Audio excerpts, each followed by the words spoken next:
Chers auditeurs, bonjour. Nous avons la très agréable surprise d'accueillir ce matin un jeune auteur, un jeune historien dont je dirais qu'il est un véritable prodige.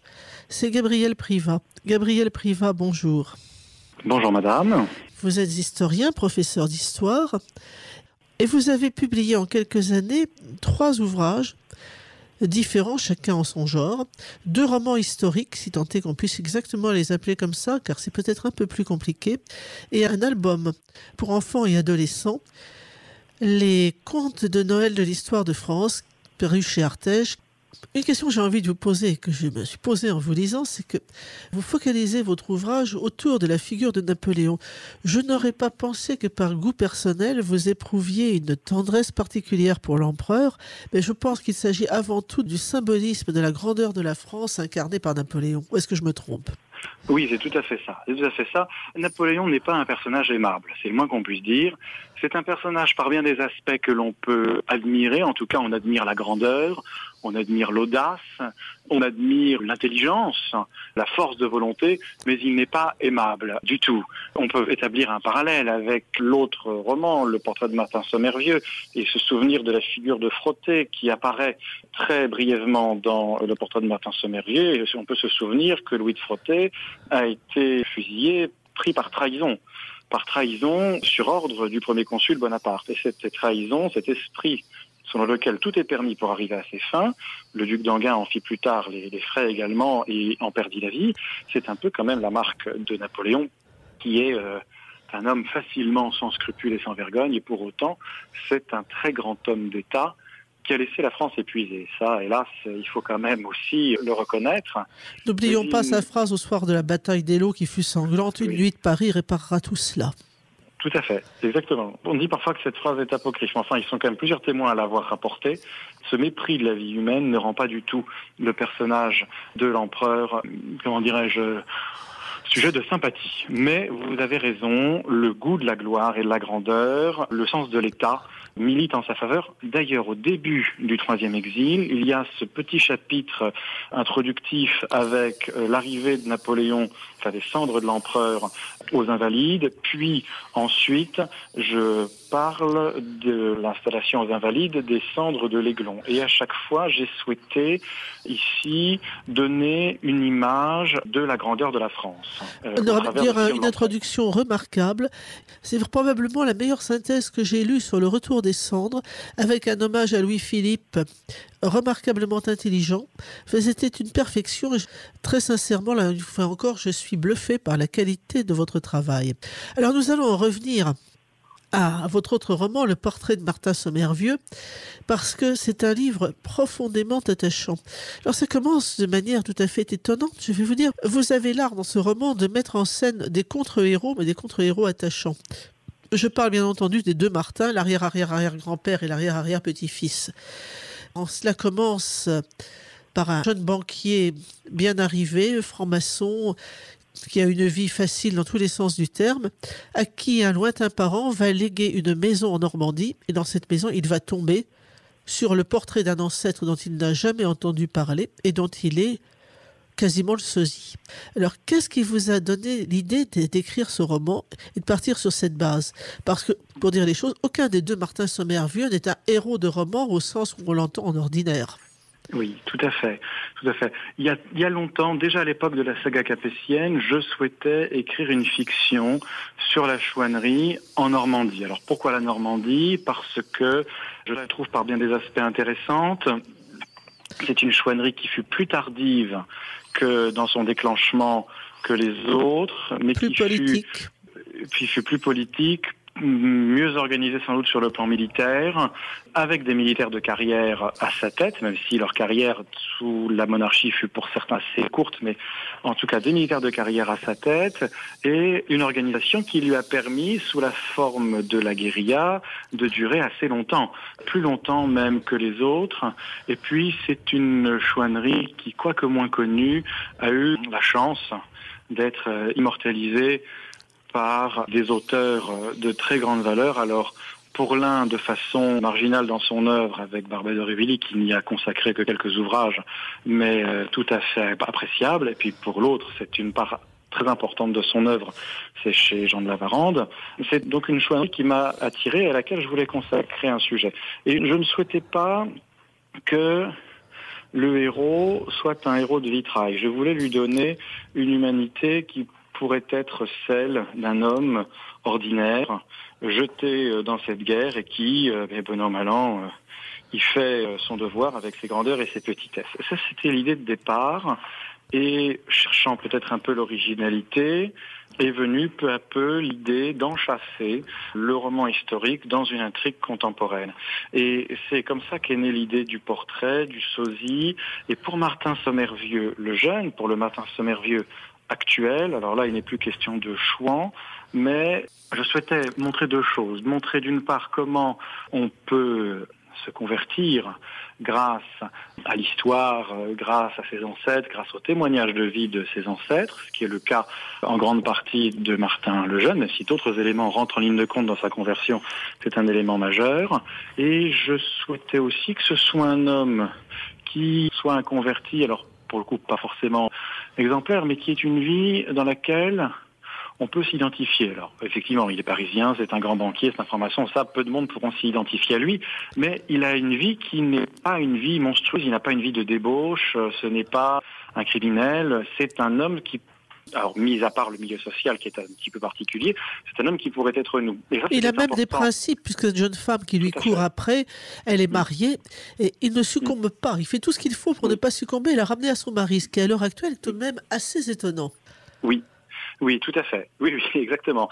Alors que les propositions qui lui sont faites sont très claires, il tient ferme dans le sentier de la vertu, avec orgueil. C'est la grande nuance entre les vertus morales humaines qu'il développait avant sa conversion et l'homme qu'il sera après sa conversion, mais il tient bon dans le sentier de la vertu, oui, tout à fait.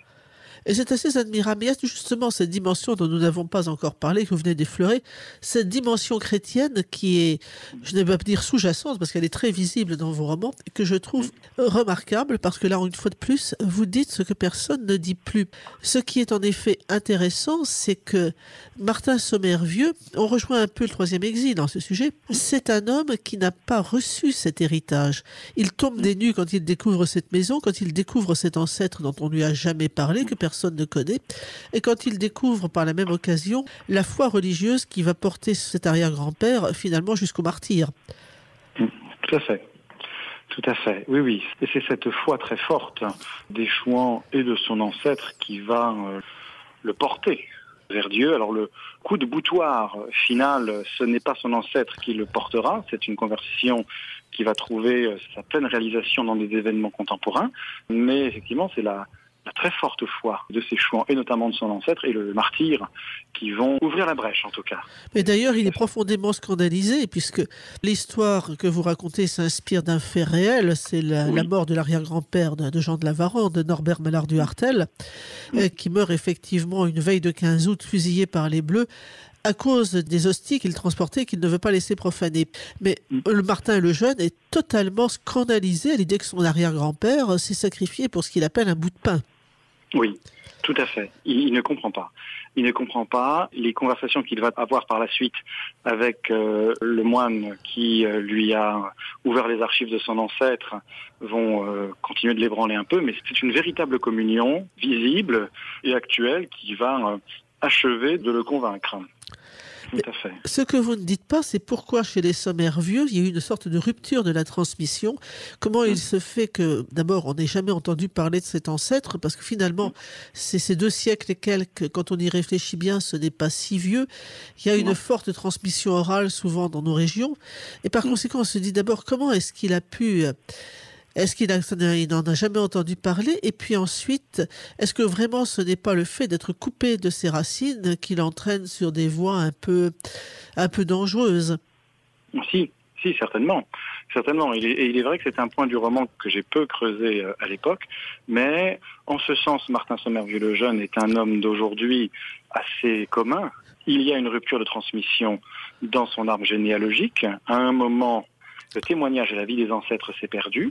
Et quand on sort du roman pour revenir dans notre monde bien réel, c'est ce que vivent la plupart des Français qui ne connaissent plus la vie de leurs ancêtres, mais sans aller même très loin, simplement en remontant aux arrière-grands-parents, la vie, les traditions des ancêtres leur sont peu, voire très peu connues. Et même souvent même le nom de jeune fille de leur arrière-grand-mère. Oui, tout à fait. Tout à fait. Et ça, c'est vrai dans tous les domaines. Dans les beaux récits de Noël de l'histoire de France que vous évoquiez tantôt, l'idée de faire des contes m'est d'abord venue de la lecture des ouvrages de Henri Pourrat. Donc là, c'est encore un autre sujet, puisque c'est un formidable conteur auvergnat. J'ai pensé un instant que vous vous inspiriez, dans l'idée générale, que vous étiez inspiré de Gosselin le Nôtre et de ses contes de Noël. Je les ai lus. Ça avait été d'ailleurs un des conseils de mon éditeur de m'en inspirer. Finalement, j'ai mené des recherches historiques. Vous ne vous en êtes pas inspiré, j'allais dire tant mieux, parce qu'il y a une note tout à fait originale qui me plaît énormément. Ah mais tant mieux. Mais effectivement, l'esprit de faire des contes, même si j'avais bien pris note de l'ouvrage de Le Nôtre, l'esprit de faire des contes m'est venu vraiment d'Henri Pourrat, qui est pour moi l'exemple du conteur traditionnel qui passe une mémoire, qui passe et qui transmet une mémoire. Et je suis très... Alors, étonné, non, je ne le suis pas, mais toujours très chagriné de voir que ce goût pour les contes traditionnels s'est très largement perdu en France aujourd'hui, sans doute dans d'autres pays d'Europe, mais très largement, en tout cas en France. Et quand nos contemporains pensent à des contes, ils pensent aux contes de Perrault, ils pensent aux contes de Grimm ou aux contes d'Andersen, c'est très bien évidemment, je n'ai rien à dire contre cela, mais ces contes de tradition qui ont des variantes d'une province à l'autre, qui sont souvent tirés de faits divers, parfois abominables, et qui se sont passés de conteur en conteur pendant des siècles et qui ont été mis par écrit bien tardivement au 19e ou au début du 20e et dont on ne connaît quasiment jamais les auteurs, ces contes-là qui ont forgé l'âme paysanne pendant des siècles en France, sont totalement oubliés. Mais d'ailleurs, cette idée de transmission est présente également dans cet ouvrage pour adolescents. C'est, je crois, la deuxième ou troisième nouvelle où vous racontez ce soir de Noël où il y a un vieil esclave chrétien, on est après la conversion de l'Empire, qui explique aux enfants dont il a la charge d'où ils viennent. Et il y a cette transmission, vous n'imaginez pas ce que c'était avant que l'Empire se convertisse. Oui, tout à fait. Oui, vous avez raison, c'est le troisième conte des beaux récits de Noël, tout à fait, oui. Et cette idée de transmission, elle est, j'allais dire, c'est le fil rouge de vos ouvrages. On le retrouve dans le troisième exil avec le jeune Antillais, Aimé, qui en fait, quand il entend parler de l'idée stupide d'exhumer Napoléon, est d'abord surpris, mais ça va lui donner l'envie de comprendre véritablement ce qu'on reproche à l'empereur, ce que furent ses ancêtres esclaves, et en fait d'arriver à faire cette démarche dont tant d'autres ne sont pas capables, de réconcilier cette histoire douloureuse avec la grandeur de la France. Oui, tout à fait. Et c'est ce personnage, Aimé, qui est un personnage à la fois secondaire du récit et tout à fait essentiel, puisque le dénouement heureux de l'histoire arrive grâce à lui. Il apparaît très peu dans l'intrigue, mais sans lui rien ne se ferait. C'est un personnage qui est pour moi fondamental. C'est presque un idéal, c'est presque une espérance, ce personnage, parce que aujourd'hui, en France, dans ce grand charivari que nous connaissons, et où tout le monde oublie un peu ses racines, il y a pourtant une revendication en permanence des cultures particulières, des souffrances particulières, souvent mal connues par ceux-là même qui les portent, mais ça c'est encore un autre sujet. Et toutes ces personnes en font une cause d'opposition avec la mémoire commune. Ils l'appellent à chaque fois la culture majoritaire, la mémoire majoritaire, cette espèce de dialectique marxiste d'un camp contre un autre qui est tout à fait venimeuse et destructrice et qui nous fait oublier qu'il n'est pas question d'une mémoire majoritaire ou d'une identité majoritaire, parce que, à bien y penser, si on fait la somme de tous les cas particuliers, on n'arrivera pas à trouver une majorité en face. Il s'agit bien de réconcilier la mémoire commune et l'histoire commune avec les histoires et les mémoires particulières. Ce que firent fort bien et de façon très naturelle et sans y penser les descendants de Chouan ou les descendants de Vendéens qui, sans oublier leur souffrance et ce qu'ils avaient connu d'abominable durant la Révolution et l'Empire, ne s'en sentaient pas moins unis à la France et à l'histoire commune française. Je pense à un maire de Vendée me disant un jour, alors qu'il est parfaitement intégré dans l'organigramme républicain, et il ne faut pas qu'il s'imagine à Paris qu'on a oublié quoi que ce soit. Oui, mais c'est cet adage, la Vendée pardonne mais n'oublie pas. Et c'est, c'est ce que j'aimerais aujourd'hui pour notre pays. C'est-à-dire que j'aimerais que toutes ces personnes qui, parfois à juste titre, parfois avec exagération, se sentent blessées, n'en oublient pas moins que tout en étant marqués par des souffrances dans leur histoire familiale ou culturelle, n'en sont pas moins, tout ensemble, des personnes françaises et les héritières d'une histoire commune. C'est sur ces mots que nous allons être obligés, le temps passant trop vite, de conclure cette émission. Je vous rappelle, chers auditeurs, que nous étions en compagnie de Gabriel Privat, auteur de 2 remarquables romans parus chez Tekkie. Le 3e exil, le portrait de Martin Sommervieux, que je recommande l'un et l'autre parce que, d'abord, ce sont des romans qui se lisent avec un infini plaisir, et puis parce qu'il y a une réflexion historique d'un intérêt profond et qui devrait permettre à chacun d'entre vous de réfléchir sur les enjeux actuels de la transmission, de l'histoire, de la nation, de la patrie et finalement de notre avenir commun. Et merci infiniment Gabriel pour cet instant partagé et pour la qualité de votre travail. Merci beaucoup, madame.